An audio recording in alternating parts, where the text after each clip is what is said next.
श्री मोक्षमार्ग प्रकाशक ग्रंथ से 7मा अधिकार पर આપણે સ્વાધ્યાય ચાલી રહ્યું છે વ્યવહારાભાસી મિથ્યા દૃષ્ટિનું સ્વરૂપ.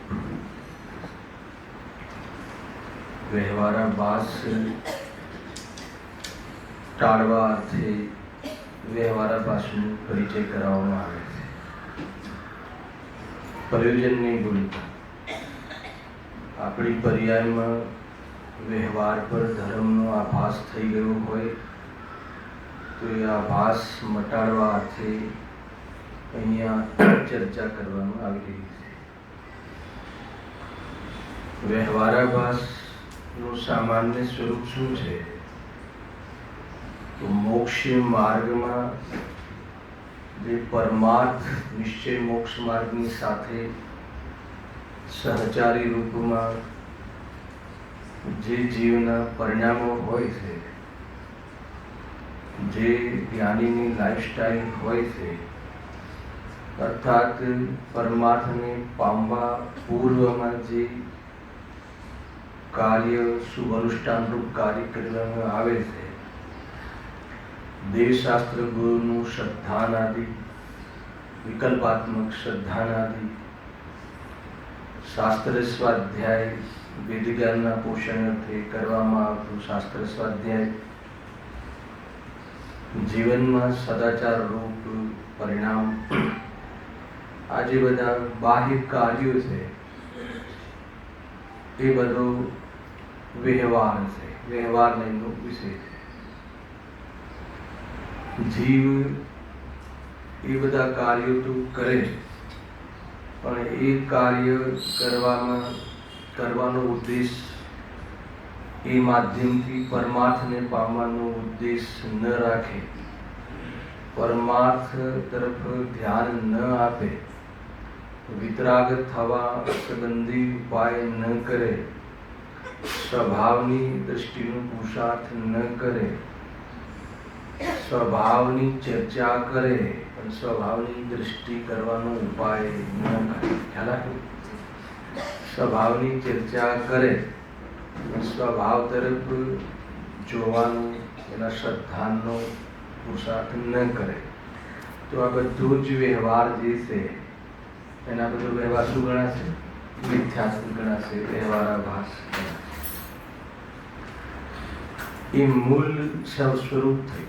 હવે આ વ્યવહારાભાસ, આ પ્રકારનો જે વ્યવહાર જે છે એ અનેક પ્રકારના ઉદ્દેશથી કરવામાં આવી શકે છે. એના આધાર પર 4 પ્રકાર કયા. એમાં કુલ અપેક્ષાએ વ્યવહારાભાસી, આવો વ્યવહાર, ધાર્મિક વ્યવહાર, ધર્માચરણ, બાહ્યમાં આ પ્રકારનું ધાર્મિક વ્યવહારરૂપ કાર્ય કાં તો કુળની અપેક્ષાએ કરે, કુળ પરંપરા એ કરે, અને અહીંયા બીજો ભેદ છે એ કહે કે કોઈ આગમના આજ્ઞાના અનુસાર કરે, શાસ્ત્રમાં કહ્યું છે એટલે અમે કરીએ છીએ, એ વાત અહીંયા ચાલે છે. બીજો પ્રકાર, આ બધો વ્યવહાર કોઈ આ પ્રકારના કાર્યો તત્વચિંતન, દેવશાસ્ત્ર ગુરુની પૂજા પાઠ ભક્તિ વ્રતાદિ એ બધા કાર્યો કોઈ વિજ્ઞાન કરવા માટે નથી કરતા. એ તો અમારા આગમમાં કહ્યું છે, શાસ્ત્રમાં કહ્યું છે એટલે અમે કરીએ છીએ. અને અમારા શાસ્ત્રમાં એ પ્રકારની પ્રેરણા આપી છે કે આ કરવું જોઈએ, તત્વનો વિચાર કરવો જોઈએ, સ્વાધ્યાય કરવું જોઈએ, એને રાત્રિનો ભોજનનો ત્યાગ કરવો જોઈએ, એટલે અમે બધું કરીએ છીએ. પરંતુ એમાં એ કરીને શું કરવું જોઈએ એનાથી અમને કોઈ મતલબ નથી.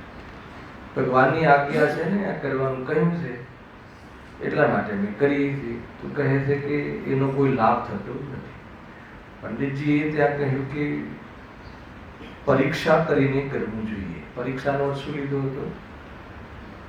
પરીક્ષાનો અર્થ કે સમજીને. એ જે કહે છે કે પુણ્યમાં ધર્મ નથી, છતાં જ્ઞાનીઓને પુણ્ય પરિણામ હોય છે. તો હોય છે એ શું છે, ધર્મ નથી શું છે, એ બરાબર સમજીને, બધી અપેક્ષાઓ સમજીને શું કરવાનું? સમજીને સમજાવવાનું. શુક્રવારના ક્લાસમાં શું કરવાનું? સમજીને સમજવાનું. સમજીને એ પ્રકારે આપણી સોચ બરાબર કરવાની, આપણી મતિ સરખી કરવાની, અને મતિ સરખી કર્યા પ્રમાણે શ્રદ્ધાન કરવું, અને એ રીતે આનંદમાં રહેવું. આ પ્રમાણે કરવું જોઈતું હતું, પણ એ તો કંઈ કરતો નથી આજે. તો જ્યાં પરીક્ષા કરવાની વાત કહી ત્યાં જો આપણે મૂળ વિષય પર આવી જઈએ છીએ, જ્યાંથી વિષય છોડ્યો છે ત્યાં, કે શિષ્ય તરફથી એ વાત આવે કે પંડિતજી તમે શાસ્ત્રમાં જે વાત કહી હોય એની પરીક્ષા કરવાની કહો છો, પરંતુ શાસ્ત્રમાં તો આજ્ઞા સમ્યક કહ્યું છે, આજ્ઞા વિશે ધ્યાન કહ્યું છે, અને નિસંગ નામનું સમ્યક દ્રષ્ટિને ગુણ કહ્યું છે, નિસંગ નામનો વ્યવહાર કહ્યું છે. 8 પ્રકારના અંગ કયા? પૂર્વમાં એ અંગને ધારણ કરે, સમ્યક દર્શન પૂર્વે જીવન હોય છે એવું. તો પછી પરીક્ષાની વાત તો ન રહી. તો પંડિતજીને જવાબ આપે છે કે જે અપ્રયોજનભૂત વાતો છે શાસ્ત્રની, એ તો તું એની આજ્ઞા પ્રમાણે માની લે, પરંતુ જે પ્રયોજનભૂત તત્વ છે, પ્રયોજનભૂત જે બાબતો છે, જે પ્રયોજનભૂત કથન છે, એની પરીક્ષા સંભવ છે. આપણી બુદ્ધિમાં એને કસોટી પર કસી શકાય છે, અને આપણી માન્યતાની સામે આ વાત આમ છે, આપણી માન્યતા આમ છે, એ પ્રકારે વિચાર કરી શકાય છે. એ વિચાર કરવા પૂર્વક જ આપણી માન્યતાને ચેલેન્જ થઈ શકે છે.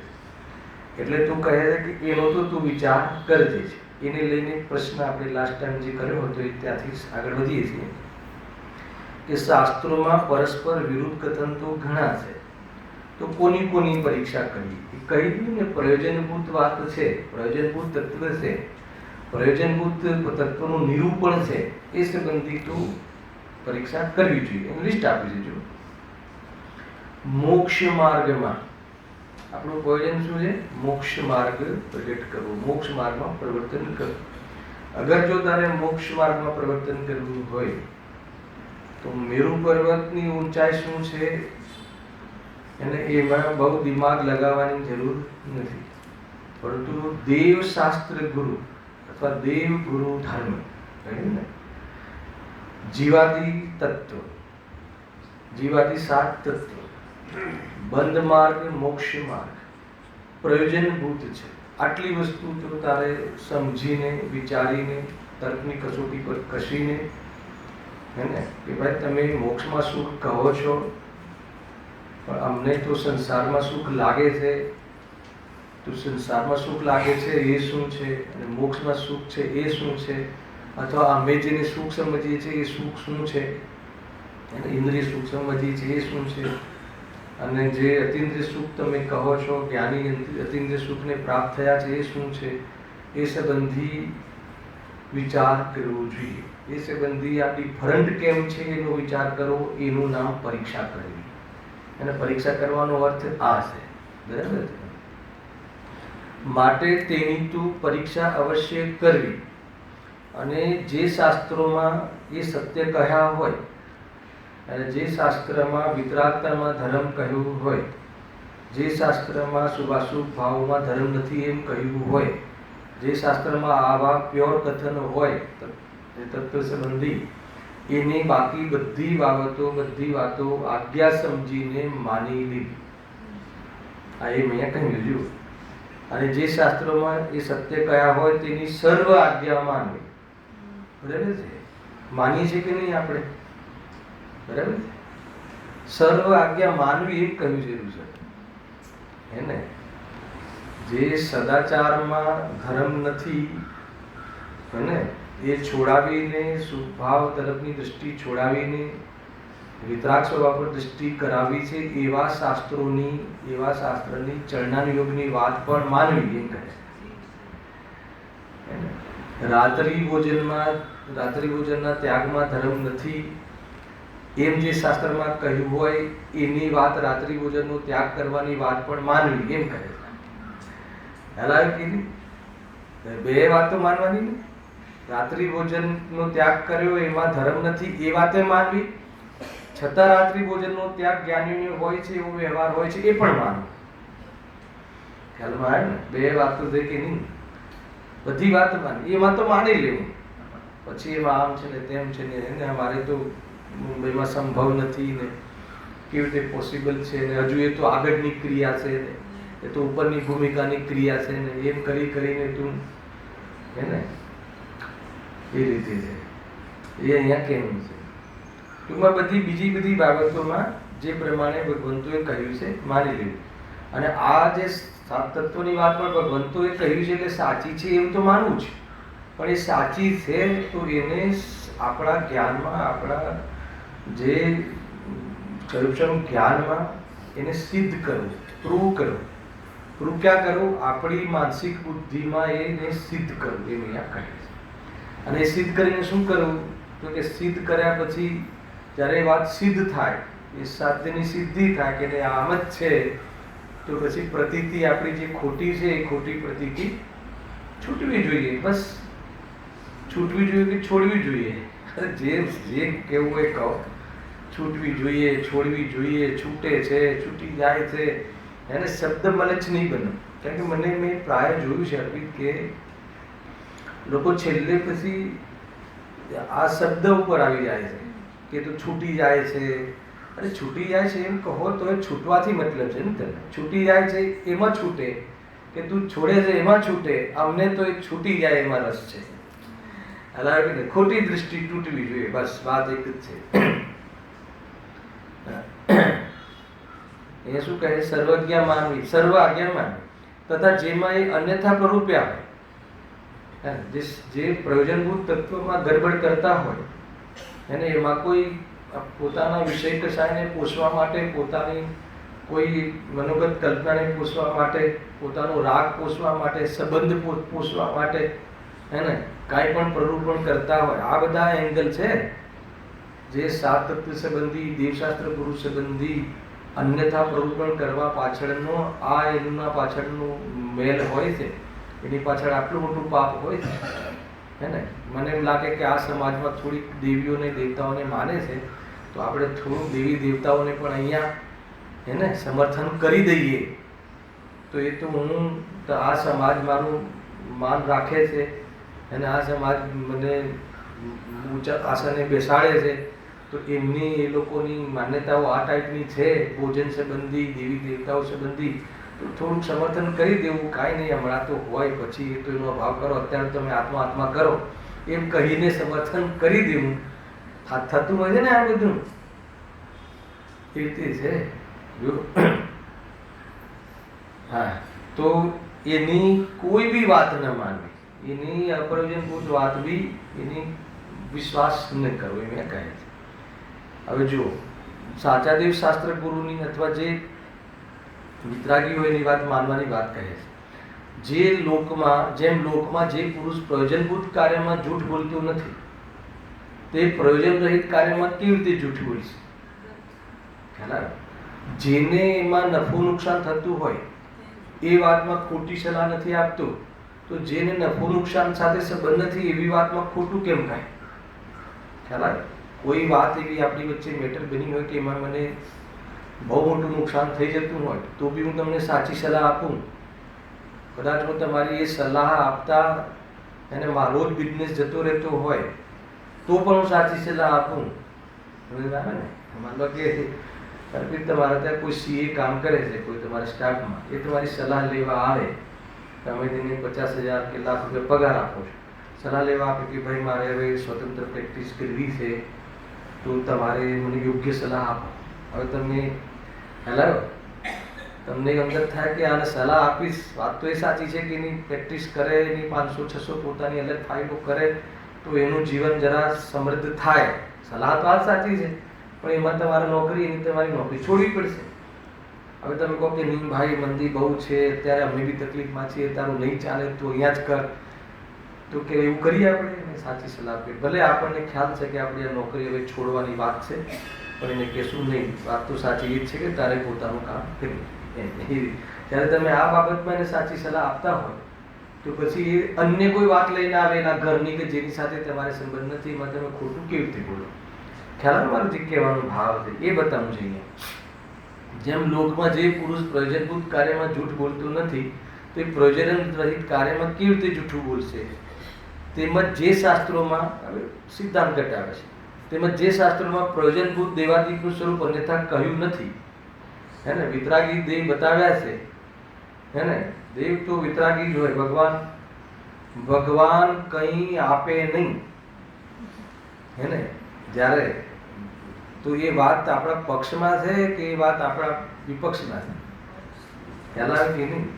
જૈનોમાં એમ કહેવામાં આવે છે, જૈનોના ભગવાન આપે એમ નહીં, જૈનોમાં એમ કહેવામાં આવે છે કે ભગવાન કોઈને કાંઈ સુખ આપે નહીં.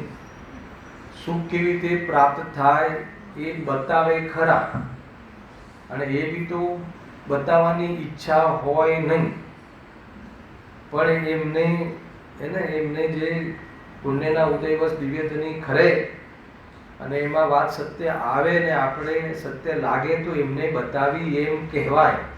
પણ એ આપણને બતાવે છે અને આપણને મોક્ષમાં લઈ જવા ઈચ્છે છે, તો એ ભગવાન હોઈ શકે નહીં. ત્યારે આવી વાત આવે અને કોઈ બી જગ્યાએ આધીનતાની વાત એને ઊભી ન રાખે એવા શાસ્ત્રોમાં જે પ્રયોજનભૂત નથી એવું આ લખ્યું ને, દ્વીપ સમુદ્ર આદિનું કથન અન્યથા કેવી રીતે હોઈ શકે? કોઈ બી બાહ્ય આચરણ આદિનું અન્યથા કેવી રીતે હોઈ શકે? બધું લઈ લો, દ્વીપ સમુદ્ર આદિ, પછી ઉપવાસ આદિ, જીવન વ્રત આદિ કહ્યું હોય એનું અન્યથા કેવી રીતે હોઈ શકે? એમ કારણ કે જો એટલા માટે આપણે એની અન્ય વાત બી માનવી અને બતાવો કે જે ભગવાન, જે અર્યંત ભગવાન 24 તીર્થંકરમાંથી દરેકે દરેક અથવા આનંદ તીર્થંકરમાંથી દરેક એમ કહે, એક જ સ્વરે એમ કહે, કોઈ બી કાળ, ચતુર્થ કાળ વાળા હોય કે સિમંદર ભગવાન ત્યાં એક ક્ષેત્ર વાળા હોય કે આ ક્ષેત્ર વાળા હોય, તો એક જ વાત કરે. શું વાત કરે છે? કે પુણ્યમાં ધર્મ નથી, વિતરાગતામાં ધર્મ છે. અને એ જ ભગવાન એમ કહે કે હે ને, જેને આવી દ્રષ્ટિ કરવી હોય, આવી દ્રષ્ટિ જે કરતા હોય છે એવા જીવોને પૂર્વમાં સદાચાર હોય છે. તો બે વાતો માન્ય રાખવી કે ના રાખવી, તો એમની જ્યારે પ્રયોજનભૂત વાત સાચી હોય તો એ જે આચરણની વાત કહે છે ભલે પ્રયોજનભૂત નથી, હે ને? એ કોઈ છતાં બી એ વાત સાચી માનવીનો અર્થ શું? સાચું કહે છે એમ માનવું, એમ નામ સાચી માનવી નહીં, કરવું, પ્રવર્તવું, હે ને? સાચી માનવાનો અર્થ એ જીતુભાઈ, ના ભગવાને કહ્યું છે, પણ કહ્યું છે તો શું કરવાનું? પછી કહ્યું છે તો કરવાનું કે નહીં કરવાનું? નહીં કરવાનું. એમને ઓલું જે કહ્યું છે ને એ સારું લાગે છે એમને, એ ખાલી એમ બસ અડતો એ નથી, કરતો એ નથી, હે ને? અને ભોજનને હાથમાં અડતો એ નથી, પછી ભોજનમાં શુદ્ધના ભેદ શું કામ કરવા આપણે? તો ખ્યાલ? હું તો એમ કહું જ્યારે અડતો એ નથી તો પછી અશુદ્ધ શું કામ લેવું? એમ કેમ નથી વિચારતા? જ્યારે અડતો જ નથી તો બધી અશુદ્ધ લેવાની ભાવના, હેલા, હું તો કહું છું લેવાની જ ભાવના શું કામ કરવી? તો એક દિવસે સીધું હે ને સંપૂર્ણ ભાવ કરી દે. થતો નથી ને આ ભાવ, દૃષ્ટિમાં ભાવ થઈ જાય, ભોગના ભાવનો સુખ બુદ્ધિમાં, પરંતુ ભાવો તો આવ્યા વગર રહેતા નથી. તો એ વખતે વિવેક કરવો એમ કહે છે. એ બી તો શાસ્ત્રમાં કહ્યું છે પણ એને ધર્મ માની લેવો એટલે તો ભૂલ થઈ જાય. બે વાતો સમજવી. અહીંયા તો વ્યવહાર પાસે છે ને કે એવો વ્યવહાર તો હોય છે, પણ એની વાત માનવી જોઈએ એમ લખ્યું છે. દીપ સમુદ્ર આદિનું કથન અન્યથા કેવી રીતે હોય? કારણ કે દેવાદિકનું કથન અન્યથા કરતા તો વક્તાના વિષય કશાય પોસાય છે. આવ્યું ને હે ને? તો શાસ્ત્રની વાત માનવાની વાત કહી છે. શાસ્ત્રની વાત હું ચૈતન્ય સ્વરૂપ છું એ વાત માનવાની કહી છે. પરંતુ અહીંયા કહે છે કે કસોટી પર કયા વાતની કસોટી કરવી? હું ચૈતન્ય સ્વરૂપ છું, દેહ હું નથી, એ વાત જે કહી હોય, શુભામાં ધર્મ નથી એ વાત કહી હોય, તો એને કસોટી પર કસવી. ખાલી વાતોમાં નહીં માનવું, કશું વાસ્તવમાં બરાબર છે. શુભામાં તો આકુરતા રહે છે. આજે આવ્યું ને કે જે ભાવમાં આકુરતા હોય એને આજે છેલ્લે ગુરુદેવસિંહના પ્રવચનમાં હતું કે એ વ્યવહારના એ આકુરતા નિરાકુરતાનું કારણ કેવી રીતે થાય? આવો પ્રશ્ન કર્યો છેલ્લે. બરાબર છે. આજે શાસ્ત્ર સ્વાધ્યાય કરીએ છીએ ને, તો શાસ્ત્ર સ્વાધ્યાયનો જે આ કાર્યક્રમ છે, જે અત્યારે આ અવસર છે, પ્રસંગ છે, તો એમાં નિરાકુરતા થાય છે કે આકુરતા થાય? સાચું કહેજો. હે નિરાકુળ કેવી રીતે થવાય એવી સમજવાની આ સભા હે ને, એમાં આપણને આકુરતા થાય છે કે નિરાકુરતા થાય? મંદ પણ આકુરતા તો થાય. એનો અર્થ કે આ મંદ આકુરતા નિરાકુરતાનું કારણ કેવી રીતે બને? મંદ આકુરતા વખતે નિરાકુરતા કેવી રીતે થાય એવું સમજી શકાય, સમજવા તૈયાર થાય. પરંતુ મંદ આકુરતા વાળા જ પ્રસંગો કર્યા કરીએ તો એનાથી આકુરતા દૂર કેવી રીતે થાય? એને નિરાકુળ સ્વભાવ છે, એ સ્વભાવને જોવે તો આકુરતા દૂર થાય એમ કહ્યું ને. એટલે એ રીતે વ્યવહારનો એટલો રોલ છે, એટલો જ રોલ છે વ્યવહારને એ રીતે જાણવું એમ અહીંયા કહે છે. મૂળ તો આપણે એ વાત ચાલી રહી છે કે પ્રયોજનભૂત તત્વ સંબંધી જે એ પ્રમાણે અહીંયા કહે છે કે એમાં કોઈ ભૂલ હોવી જોઈએ નહીં. કઈ શાસ્ત્રની કઈ વાત માનવી પ્રશ્ન એ ચાલે છે કે પ્રયોજનભૂત તત્વ જે છે એની પરીક્ષા કરવી. કઈ વાત પરીક્ષા કરીને માનવી? તો કે પ્રયોજનભૂત તત્વની વાત પરીક્ષા કરીને માનવી. અને કઈ વાતની પરીક્ષા ના કરવી? કે એ સિવાય જે અપ્રયોજનભૂત છે એને પરીક્ષા કર્યા વગર પણ માનવી, આજ્ઞાથી માનવી એમ કહે છે. બે વાત સાથે રાખજો. આગળ એ છેલ્લું કથન કહ્યું એનાથી હવે ડેવલપ થાય છે વિષય કે કારણ કે દેવાદિકનું કથન અન્યથા કરતા તો વક્તાના વિષય કશાય પોસાય છે. માન લો કે વિતરાગી દેવની જગ્યાએ રાગી દેવની સ્થાપના કરે કે ભાઈ એ બી તો દેવતા છે, એ બી તો આપણને સહાય કરે છે. જો જૈન ધર્મમાં પણ સહાય કરી હતી, દેવતાઓ સહાય કરે છે, મંદિરો બચાવે છે, તો એમ દેવતાઓનું વર્ણન કરે તો એમાં એને કાંઈનું કાંઈ પોષણ કરવું છે. કઈ રીતે? કેમ કે એ બી કોઈ દેવતાને માને છે, તો એને એના દેવતાનું વોટિંગ જોઈએ છે. તમારું સમજી લેજો. એને વિષય કશાયને કોસવું છે. દેવશાસ્ત્ર ગુરુનું એ 7 તત્વોનું અન્યથા સ્વરૂપ કહીને એને પોતાની કોઈ વૃત્તિ, કોઈ પ્રવૃત્તિ કોસવી છે. અને તમે મને પૂછો કે ભાઈ અમારે ચોવ્યાર સંબંધી નથી થતું પરિસ્થિતિ, તો અમે ભોજનને છોડીએ, પણ ફલની છૂટ રાખીએ તો ચાલે કે ના ચાલે? તો હું તમને મારે છૂટ હોય તો હું શું કહું? હા ચાલે ને, હે ને? એનો ભાવ કરવાનો તો હજુ તમારે જ્યારે આવશે ને 7મી પ્રતિમા ને આ ને એ વખતે થઈ જશે. તમે અત્યારે વાંધો નહીં. તો કેમ કે મારે મારી વાત જે છે, મારી વાત હું તમારી સામે નીચો પડું એવું શું કામ કરું? તો એ પોષણ કરું છું ને મારા રાગને. મારે હું સેવન કરું છું એ અલગ વાત છે, પરંતુ એ ચોવ્યાર નથી એ સત્ય વાત છે. એમ કેવું જોઈએ. મારાથી નથી થતું એ અલગ દોષ છે, પરંતુ એ દોષ નથી, એ તો ગુણ છે, ચાલે એમ કહીને તો કે એ મોટો અપરાધ છે. એ અહીંયા કહે છે. ઘણી જગ્યાએ આવું ચાલતું હોય છે. કારણ કે હવે એની આદતો હોય ને સમાજ દર્શનમાં એની આદતો ખબર હોય, તો પછી એમ કરીને ધર્મના ઢાંચામાં ઢાળી અને પીરસે એટલે લોકો એને નહીં બરાબર. અરે આપણે સામેવાળાને બી જોઈતું હોય, હેલા નહીં બરાબર છે ભાઈ, કેવી રીતે? તો જ્યારે મુનિ બનીશું ત્યારે આ કરીશું. ભાઈ તને ખ્યાલ નથી, હે ને? અમને એ પણ ખ્યાલ છે કે કશાયનો અભાવ ઉપરની ભૂમિકામાં થાય છે, પણ એવી પ્રવૃત્તિ જ્ઞાનીઓને રાત્રિ ભોજનના એ પ્રવૃત્તિ જ્ઞાનીને હોતી નથી. એ કષાયનો ત્યાગ ભલે પંચમ ગુણ સ્થાનવાળી ભૂમિકામાં એ વિતરાગતામાં થાય છે. એનો અર્થ એવું નથી કે જ્ઞાની રાત્રિમાં ભોજન કર્યા કરે છે, એવું નથી. નિયમ હોય છે. હા, 100% વાત. હા, હવે એવા ફળ મળે, એવા સમ્યક દ્રષ્ટિની ઉપર આવે નહીં એટલે એવી પ્રવૃત્તિ હે. અને પ્રથમાન યુગમાં પણ આનું સમર્થન હોય છે જીવન. પણ એ બસ વાત એટલી જ છે કે એને પોષણ માટે કરવામાં આવતી હોય તો એ વાત ગલત છે. પણ એનો અર્થ એવો નથી કે એ કરવું કે ન કરવું એની વાત અહીંયા નથી. એ જે આપણે કરીએ છીએ એ ધર્મ નથી. ખ્યાલ આવ્યો? કોઈ એને ધર્મ માનીને સમર્થન કરાવડાવે, આટલી છૂટ સમર્થનમાં આપે તો એ વાત ખોટી છે એમ અહીંયા કહે છે. જો હવે બહુ જ સમર્થન આપીને પણ માર્ગમાં આવતો હોય છે. હા, કેવી રીતે આવે? કેવી રીતે આવે? ના ના, એ અહીંયા ઉલટું સમજાઈને લાવશો તો એને જે રસ છે એ પોષણ કરશે. અહીંયા તો સત્ય જ સમજાવવું જોઈએ. તારાથી નથી થતું, તું નહીં કરે એ વાત જુદી છે, પરંતુ એને તું ધર્મ કહેવડાવવા શું કામ માગે છે તો બતાવો. એ એવું ક્યાં કહ્યું શાસ્ત્રોમાં કે તું કર જ? તારાથી નથી થતું, અમને ખબર છે, પરંતુ એને એટલી છૂટ રાખીને અમારું 24માં કહેવડાવો તો એની પાછળ શું એની શું દૃષ્ટિકોણ? એ 24 ન જ થયો કહેવાય. એ તારી કમજોરી, તારી મજબૂરી, તારા રાગની મજબૂરી જે કંઈ છે એ બરાબર છે.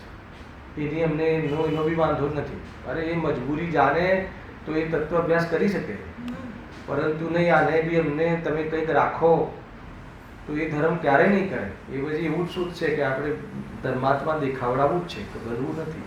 એ લાઈનમાં જ આવશે, એ રીતે થશે. એ રીતે જો વિષય કસાય વશ દેવાદિકનું કથન તો અન્યથા કર્યું. સાંભળજો, પંડિતજી આગળ વધારે છે. પણ તે જ શાસ્ત્રોમાં બીજા કથન અન્યથા શા માટે કર્યા? હજુ થોડું કે ક્યોર કરવા માગે છે કે વિષય કસાય પોષવા માટે જે કરતો હોય એ દેવશાસ્ત્ર ગુરુનું 7 તત્વોનું અન્યથા સ્વરૂપ થોડું વિચિત્ર કહી દે. પણ જે અન્ય જે પ્રયોજનભૂત નથી એની એ વાતનું પછી શું કામ અન્યથા કથન કરે છે? શું જવાબ આપે? જો એક જ કથન અન્યથા કરે તો પકડાઈ જાય એમ કેવું છે. ખ્યાલ આવે કે નહીં? તો બધું જ કથન આપણા શાસ્ત્રો અલગ છે, આપણામાં આ મત છે, આપણામાં આ મત છે, જૈનમાં જે હોય આપણામાં આ મત છે, એમ કરીને એની દુકાન ચલાવવા વાળાની વાત છે ને આ તો. જો એક જ કથન અન્યથા કરે તો તેનું અન્યથાપણું તુરંત જ પ્રગટ થઈ જાય એટલે પકડાઈ જાય. તથા જુદી પદ્ધતિ ઠરે નહીં, જુદું લાગે નહીં.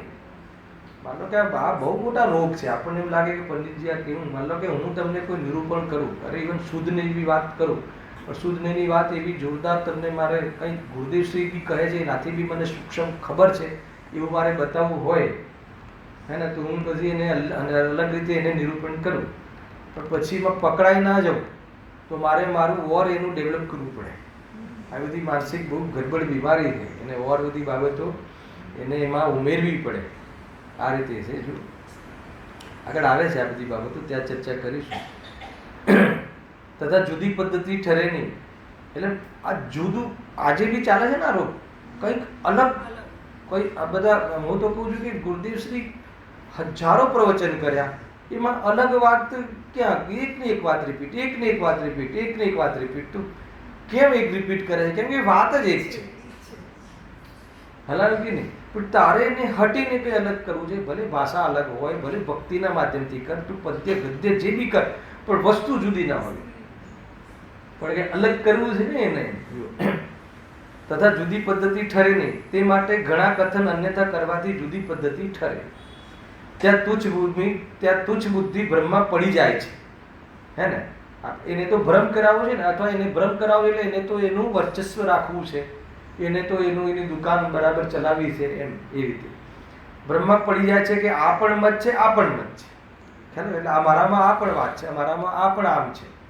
તમારામાં જે હોય. ઘણી વખત આપણે આ જઈએ ને કોઈ બાર ટૂરોમાં, તો ક્યારેક કોઈ ભાઈઓ મુસ્લિમ ભાઈ કે મળી જાય ને, તો થોડી વાર સમજે તત્વ, જિજ્ઞાસા બતાવે એટલે કહીએ, પણ છેલ્લે એક જ વાત આવી જાય કે નહીં અમારે ત્યાં તો અલ્લાહ આમ જ કહે છે, અમારે તો અલ્લાહ કહે એ જ બસ એ છે. તો પછી એ ખ્યાલ આવે તમને? એ રીતે થાય છે. એટલા માટે પ્રયોજનભૂતનું અન્યથાપણું ભેળવવા અર્થે અપ્રયોજનભૂત પણ અન્યથા કથન ઘણા કર્યા.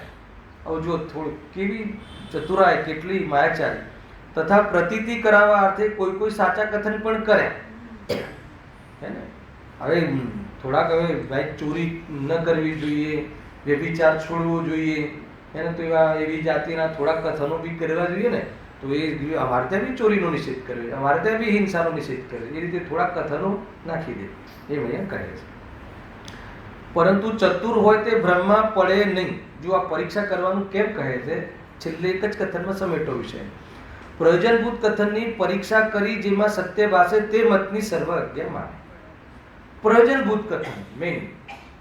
આજે આને પ્રયોજનભૂત કયા તો ના આપી દીધા. દેવશાસ્ત્ર ગુરુ, સાત તત્વ. મેં તમને લાસ્ટ ટાઈમ કહ્યું હતું કે ભાઈ મને એવું ફરીથી કહી દઉં તમને કે એવું આ દેવલાલી ગયો ત્યારે એવું ગ્રુપ મળેલું કે તત્વની વાત આ જ કરે.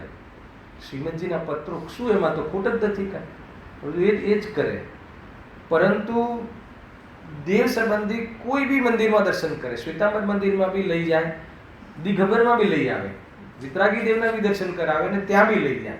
તો એક ભાઈ મને પૂછ્યું કે આમાં શું સમજવું, કે એના તત્વ તો જેવું ગુરુદેવશ્રી કહે છે એવું જ કહે છે. પાછું ગુરુદેવશ્રીનું એક લેબલ કે જેવું ગુરુદેવશ્રી કહે છે એવું જ છે. અને ખરેખર તમે સાંભળો તો એ જ વાત.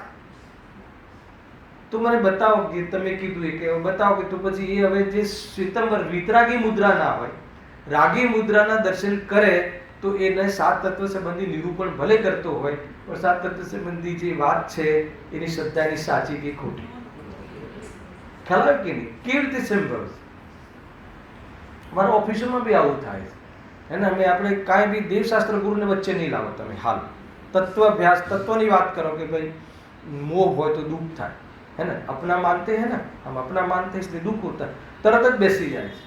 અને બીજા દિવસે અથવા અઠવાડિયા પછી ગણપતિ હોય તો ભાઈ મને સ્ટેટ ગણપતિની રજા આપજો. હેલા કે નહીં? એનો અર્થ કે હજુ એને એ જ્યારે આ વાત વિતરાગતાની છે, વિતરાગી દેવ હોય, વિતરાગતા જ કહે તો પછી રાગી દેવ હજુ બી એને તો એને ક્લિક થવું જોઈએ કે આ તો વિતરાગતાની વાત છે ને આપણે ત્યાં તો આપણા ભગવાન તો રાગી છે અને આપણા ટોટલ ધાર્મિક કાર્યો તો રાગના પોષણના છે. તો પછી એ દિવસેથી જ કહેવું જોઈએ કે હવે મારે દેવશાસ્ત્ર ગુરુ. તો એ કહે છે કે દેવશાસ્ત્ર ગુરુનું નિયમ એટલે સૌથી પહેલા દેવશાસ્ત્ર ગુરુનું શ્રદ્ધાન સાચું હોવું જોઈએ. કુદેવ ગુરુ કુશાસ્ત્રનું શ્રદ્ધાન ન હોવું જોઈએ. ખ્યાલ આવે ને? તો જ પછી વાત આગળ ચાલે. થોડી બી અંદર ઊંડે બી અને એના પહેલા ઓવરટેક કરીને તત્વ સાંભળી લે, હે ને? સાંભળેની બી ચિંતા નથી, પણ દેવશાસ્ત્ર ગુરુ સંબંધી એની શ્રદ્ધા સમ્યક ના થાય, હે ને? વિકલ્પાત્મક શ્રદ્ધા બી સાચી ના થાય તો કહે છે કે સાત તત્વ વિશે ગમે એટલી એકેડેમી, ગમે એટલા પાઠ કરાવે, ગમે એટલા ઊંચા ક્લાસ લે, પણ કાંઈ નહીં. એ તો તમે કોઈ બી પ્રોફેસરને, કોઈ બી આ લૌકિક અભ્યાસવાળાને સોંપી દો, આ તમને જબરજસ્ત આમાંથી વાત કાઢી આપશે. ગુરુદેવશ્રી કાઢે છે એ રીતે કાઢવું જોઈએ ને. આજે કહેતા હતા ને બહુ નીકળે છે, કેવી રીતે ક્યાંથી કાંઈ નીકળ્યા રાખે. બહુ અંતર છે ભાઈ, બહુ ફરક છે. એમ છે. હવે આગળ, હવે સલેન્ડર છે આ. હવે આગળ એવી પરીક્ષા કરતા એક જૈન મત જ સત્ય ભાષે છે. જો એવી પરીક્ષા કરીએ, હે ને? માન લો કે મોહ તૂટે તો જ સુખી થાય, હે ને? સ્વયં ભગવાન બની શકાય છે. આજે આવ્યું હતું ને બહુ ઊંચી વાત, એક લીટીમાં પૂરા પ્રવચનની. અમારામાં કેવલ જ્ઞાન કરવાનું સામર્થ્ય છે. અંતમાં આવ્યું હતું, મને હું થોડું સાંભળ્યું પણ આખા પ્રવચનનું હે શક્તિ ગુરુદેવ બધી આપી પણ છેલ્લે એમને સમર્થન આપ્યું ને કે અરે એ મારામાં કેવલ જ્ઞાન કરવાનું સામર્થ્ય છે, એ અહીંયા કહે છે. તો જ્યારે મારામાં ભગવાન બનવાનું સામર્થ્ય છે, મને કોઈ ભગવાન બનાવી શકે એવી વ્યવસ્થા જ નથી. અગર જ્યારે આ વાત તો ખાલી એક પાત્રે લખ્યું ને, એવી જો પરીક્ષા કરીએ અને સ્વાભાવિક જ છે, કોઈ કેવી રીતે કોઈનું બનાવી શકે, સિદ્ધ થતું જ નથી, હે ને? એ બી ઉદાહરણો મળે છે કે ભગવાનના સ્વયં સંસાર વખતે એમના ઘરમાં જ જન્મેલા હોય એ લોકો બી તો કેટલાક નરકે ગયા. અગર જો એ ભગવાન લઈ જઈ શકતા હોય તો પોતાના બાળકોને કેમ ના લઈ ગયા? તો કે એનો અર્થ એ થઈ ગયો કે નથી થઈ શકતું. તો કે આવી વાત તો અહીંયા કહે છે કે જો પરીક્ષા કરીએ ને તો એકે મત સાચો લાગતો નથી. એક જૈન મત જ સત્ય ભાષે છે, અન્ય નહીં. કારણ કે એના વક્તા શ્રી સર્વજ્ઞ વિતરાગ છે. આવ્યું ને ફરીથી અહીંયા નામ ના આપ્યું, નામમાં ઝઘડા થાય છે. ભગવાન મહાવીરે કહ્યું કે સિમંદર ભગવાને કહ્યું એવું નહીં. ખ્યાલ આવે? જો કોઈ વખતે કોઈ માનો કે ગુરુદેવસિંહના નિમિત્તે સિમંદર ભગવાનની પ્રતિમાઓ ઘણી સ્થાપના થઈ, તો આપણને સિમંદર ભગવાન બહુ સારા લાગે છે, બીજા ભગવાન આપણને, તો એ બહુ બધી ખોટ છે. અરે કોઈ એ વખતે એવું, અને એમને તો એવો રસ નહીં. સિમંદર ભગવાન, મહાવીર ભગવાન.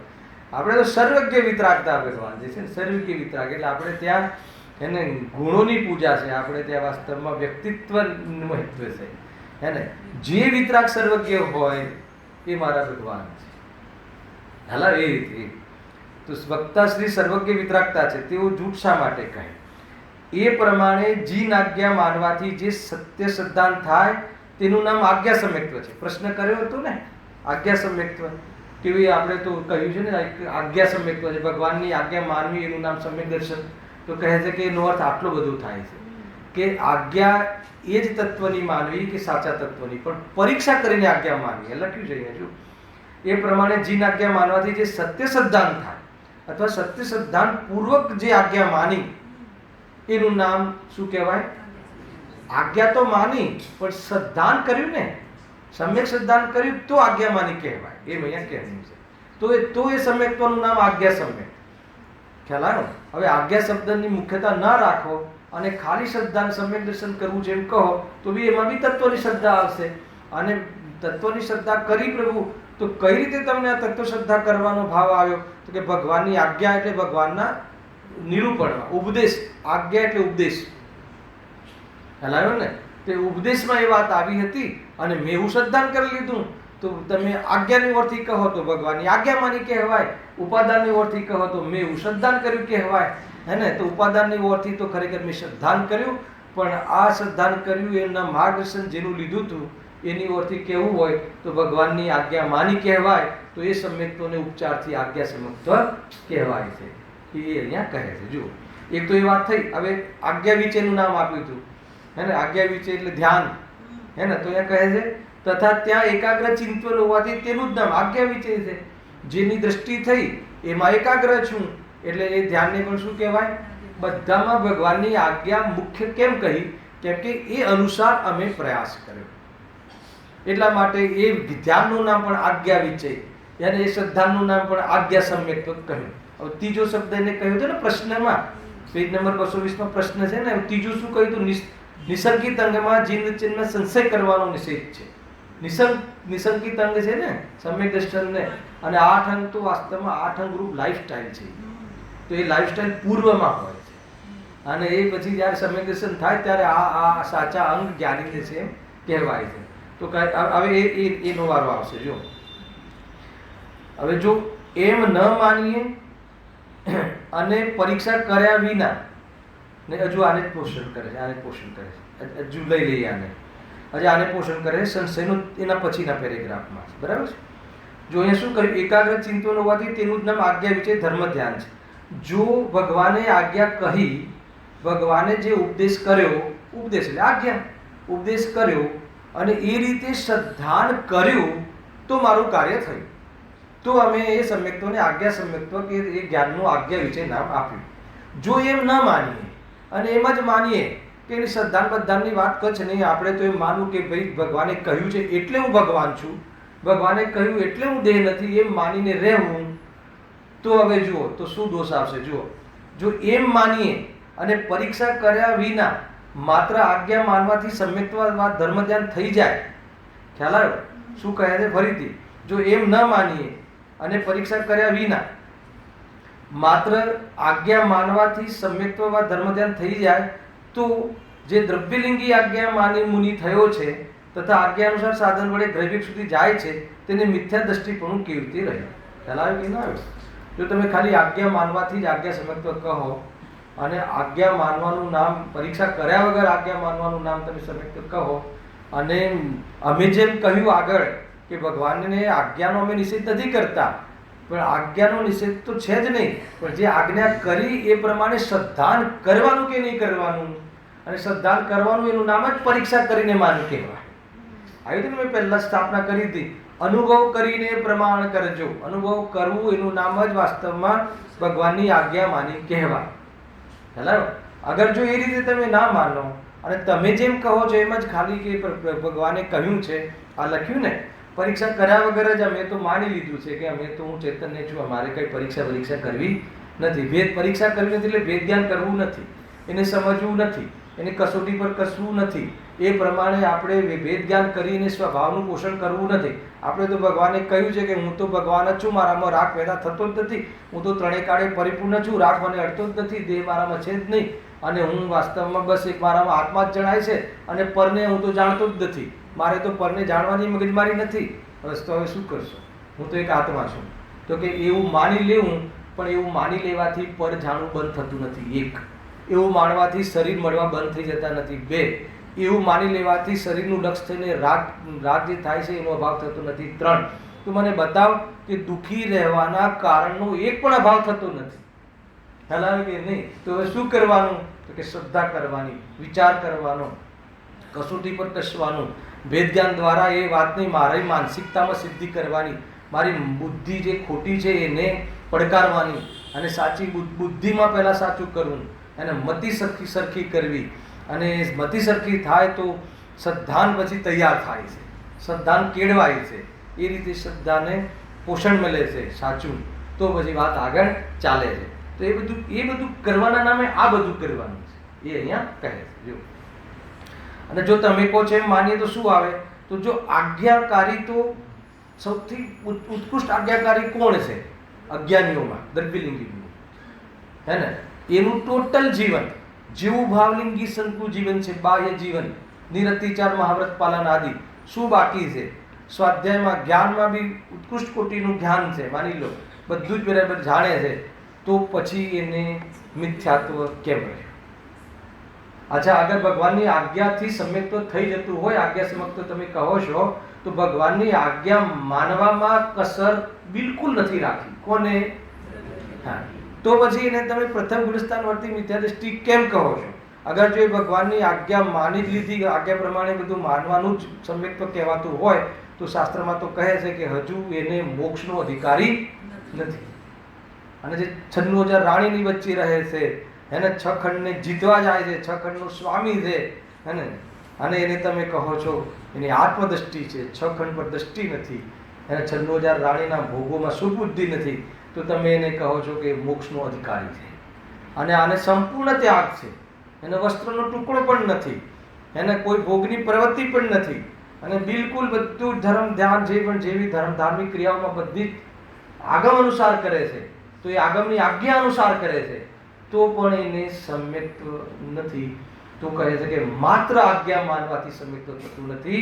આજ્ઞા તો માનવી જ જોઈએ, પણ પરીક્ષા કરીને માનવી જોઈએ. એન્ડ ઓફ ધ શું મેટર છે ખ્યાલ આવે? પરીક્ષા કરીને એટલે અનુભવ કરીને, વેદ જ્ઞાન કરીને, સમજીને. સમજ્યા વગર તો બોજો થઈ જશે, હે ને? સમજ્યા વગર કોઈ બી કાર્ય કરીશું ને તો ભરોસો ના કરવો. એનાથી બી કોઈ પ્રભાવી વાળો વ્યક્તિ આવી જાય ને તો આપણને એ સાચું લાગવાના. માનો કે તમને અત્યારનું કોઈ વાત કહું ને મારા પ્રભાવમાં આવીને તમે કોઈ વાત સાચી માનો, તમે પોતે જ તમે પરીક્ષા કરીને ના મેળવો કે નહીં આ સત્ય છે, તો મારાથી બી કોઈ પ્રભાવી વ્યક્તિ આવી ગયો તો તમે પછી તમે ભૂલી જ જશો કે હવે આ સાચું છે, હવે આ સાચું છે, હવે આ સાચું છે, હવે આ ગ્રુપ સારું, હવે આ ગ્રુપ સારું. એ રીતે ગ્રુપ બદલ્યા કરે. ખ્યાલ આવે કે ભાઈ આ ઘણી વખત આ સત્યનો સ્વીકાર બુદ્ધિપૂર્વક, બુદ્ધિ કશીને નથી કરતો, અને ખાલી બેનરથી કે ભાવાવેશમાં આવીને કરી લે છે. તો એક જગ્યાએ આવું જોયું તો મેં કહ્યું કે ભાઈ તમે તો હે ને કૂવામાંથી નીકળીને ખાઈમાં પડ્યા. ના ખ્યાલ આવ્યો? સરવાળે કોઈ અસર ના, એટલે સ્થાનકવાસીમાંથી તો નીકળ્યા, એ કૂવામાંથી નીકળ્યા, અને અહીંયા આવીને જે આ પોષણ કરાવતા હતા આભાસોનું, હે ને, દિગંબર શાસ્ત્રોને તો ધારણ કર્યા છે એને, પણ આ ભાષોનું પોષણ કરાવે છે, એકાંત કરે છે. છેલ્લે એ ગ્રુપમાં જઈને બેસી ગયા, હે ને? તો કૂવામાંથી નીકળીને ક્યાં પડ્યા પ્રફુલભાઈ? ખાઈમાં પડ્યા. તો શું કરવું? એટલા માટે કહે છે કે જૈન ધર્મ પરીક્ષા પ્રધાન છે. તમારો નિર્ણય તમારે જાતે કરવાનો છે. ભગવાને કહ્યું એ પરમ સત્ય છે, પણ એ તમારો નિર્ણય ત્યારે થયો કહેવાય કે તમે નિર્ણય કરો ત્યારે. અને નિર્ણય કરવાની વાત છે પરીક્ષા કરવી. નિર્ણય કર્યા વગર હે ને એમ જ માની લેવું, એ માની લેવું શું હોય એ મને હજુ બી ખબર નથી. તમને ઘણા પૂછે ને તમે મુનિને માનો છો, ત્યાં કોઈ એ પૂછે, અને અહીંયા પૂછે કે તમે ગુરુદેવસિંહને માનો છો. હવે મને એ ખબર નથી પડતી કે માનો છો એટલે શું, એ તમે મને જરા પરિભાષા કરીને બતાવજો, પછી એમાં હું ફિટ થઉં છું કે નહીં તમે જોજો. શું ખ્યાલ આવે? હે ને અમે જઈએ ને આ બધા પ્રવચનોમાં જઈએ તો ત્યાં બધા મિત્ર પક્ષોના બી આવે તો પહેલા પૂછે તમે મુનિને માનો છો કે નહીં. હવે મુનિને માનવું એટલે શું એ જ ખબર નથી કોઈને. ખ્યાલ આવે કે નહીં? મને હજુ સુધી આ પ્રશ્નનો જવાબ નથી મળ્યો. મેં આ પ્રશ્ન કરેલો છે. પહેલા મને એ સમજાવો કે મુનિને માનવું એટલે શું, ગુરુદેવશ્રીને માનવું એટલે શું, એ કહો. ખાલી જે બોલાવી એને માનવું, ફોર્મ ભરવું એને માનવું, હે ને અહીંયા એક ફોર્મમાં સાઈ કરી દેવી એમના માનવું, શું માનવું એટલે શું એ મને બતાવો જરા. હલાવે કે નહીં? મેં એ બહુ પ્રશ્ન કરેલો છે આવો કે મારે આવા અવસર બહુ આવે છે. શું કરે તો બધી જવાબ થોડું સાવધાનીથી પોલાઇટલીથી કહેવું પડે કે ભાઈ તમે મને પહેલાં એ નથી સમજાતું કે માનવું એટલે શું, તો મને તમે એ જરા સમજાવજો મહેરબાની કરીને કે મુનિને માનવું એટલે શું. અને તમે તમારી એ માન્યતા જે હોય મને બતાવજો, અને પછી એમાં હું ફિટ થઉં છું કે નથી થતો, પછી તમે મારા પર આંગળી કરજો. આજ સુધી કોઈ આવ્યો નથી અને આવશે નહીં. હેલા કે ગેરંટી છે ભાઈ.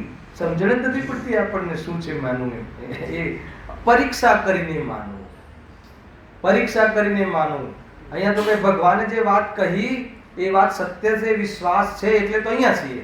પણ એ વાત બી તારી કસોટી પર કસીને માનજે તો તારો કાળ બદલાઈ જશે, ક્ષેત્ર બદલાઈ જશે, તો બી આ વાત નહીં બદલાય. કેમ કે આ વાત તે તારા નિર્ણયના બલ પર કરી છે.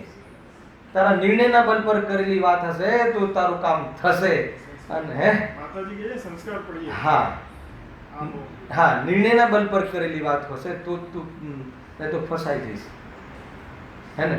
બાકી એમ જ માની હશે, પ્રભાવથી માની હશે તો બહુ પ્રભાવશાળી તો બહુ આવશે લોકો.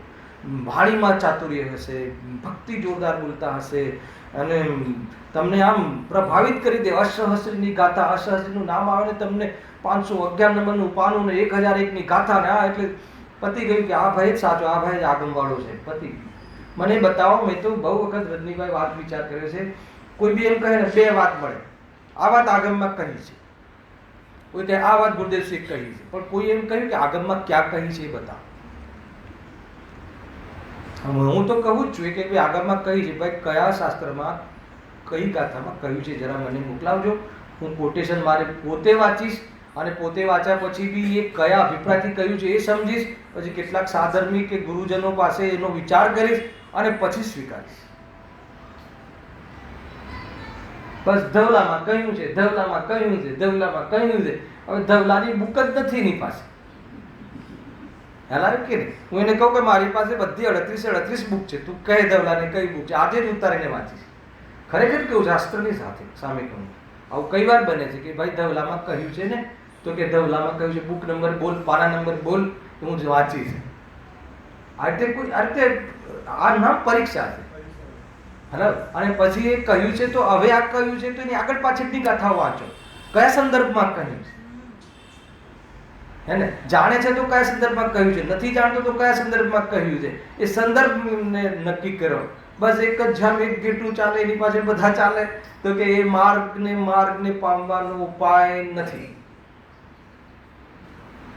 ખ્યાલ આવે કે નહીં? એ રીતે વિચાર કરજો તમે જરા. કઠોર તો લાગતું ને પ્રભુ શું કરે ભાઈ, બહુ વિચાર કરજો કે કોઈ બી તમે ચર્ચાઓ કરો છો એ સાધર્મી પરસ્પર સાધર્મી પણ શું રહે.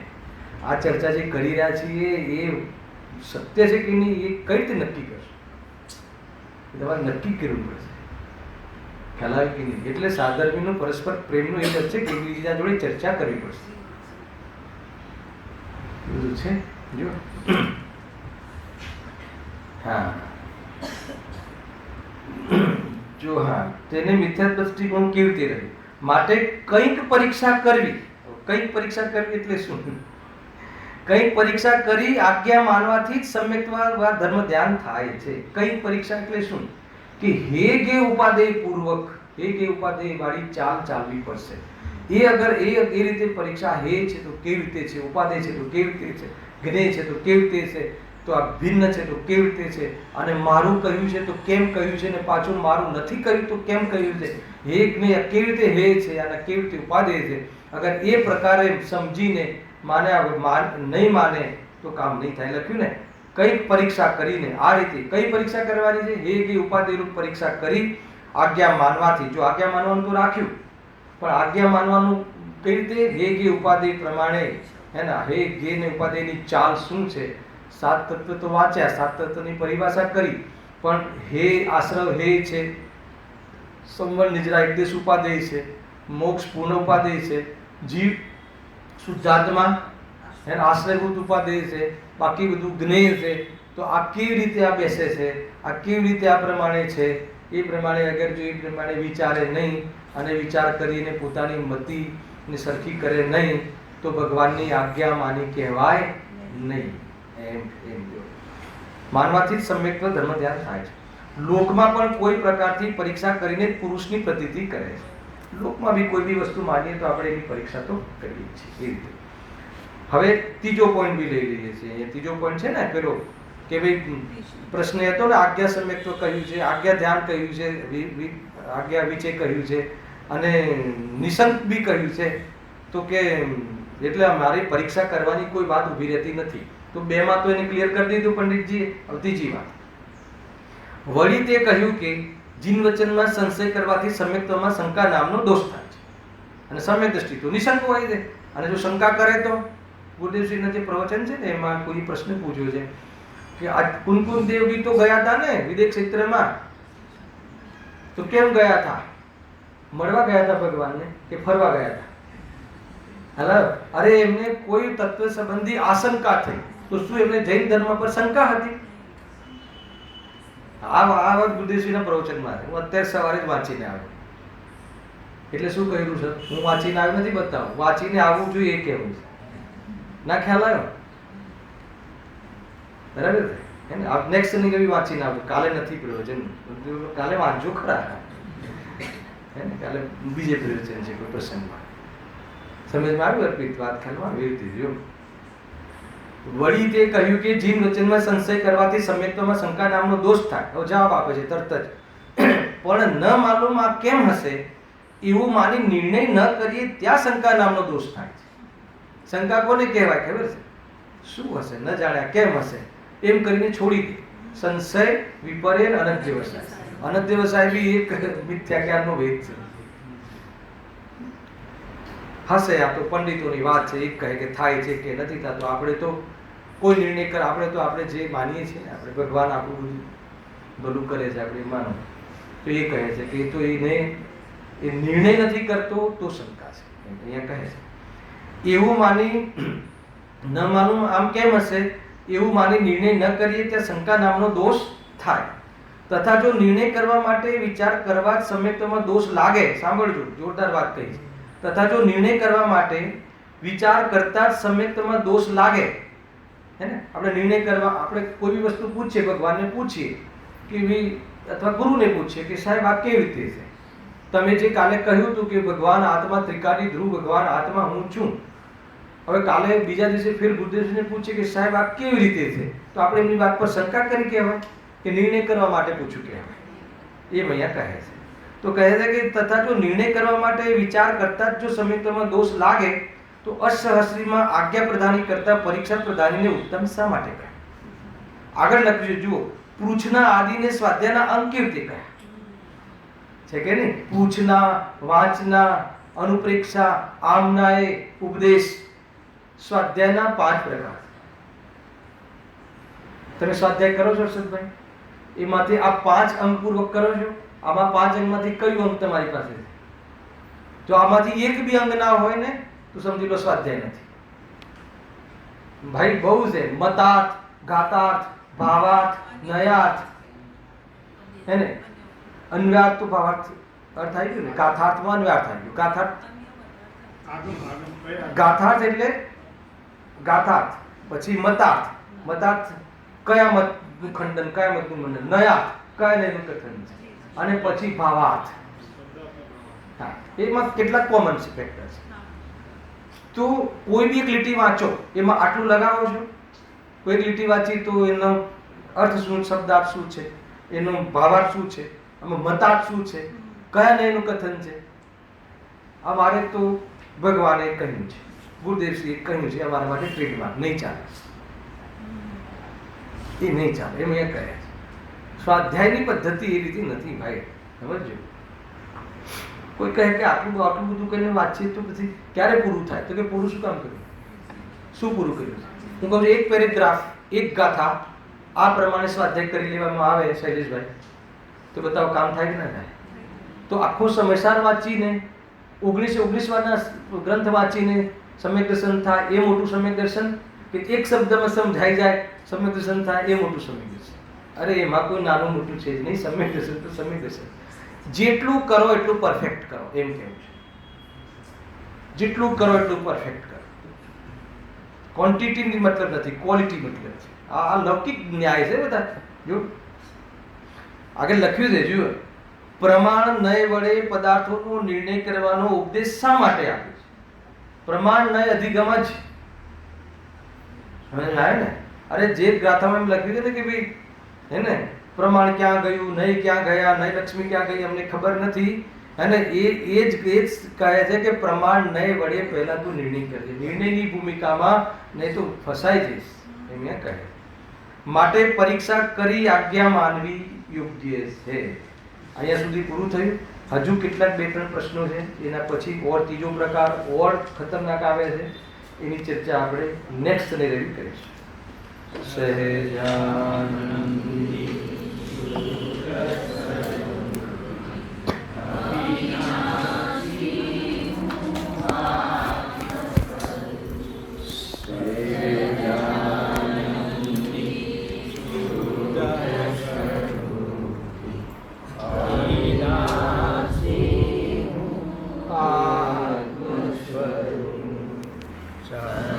Yeah.